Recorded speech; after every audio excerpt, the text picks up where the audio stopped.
And here's your power button right here. Bam, Bob's your uncle. And we got power. And it's blowing cool air. If you want to change the mode, you've got cool, which is AC. You got dry, which is dehumidifying, and then you got a fan.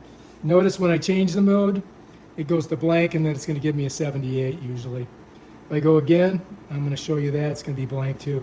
Let's go to cool because we want to stay cool. Over here, we can go ahead and go lower just by pressing the lower button, or we can go higher by pressing the higher button. Bam. If we just want to bring the fan up, we can click that, and the fan's going to get stronger. If we want to go low, we click that, it goes back down. Let me let you hear it. Now it's on high, and it's blowing good cold air. Let me hit it again. And if you listen for a second, you'll see it goes down a little bit. You feel that? It went down. But anyway, it's that's the basic controls on it. There really isn't any more controls on it. If you want to see how the remote works, check out my video on that. All right, if you like this video, subscribe to my channel and check out my other awesome videos on this portable air conditioner. Peace out.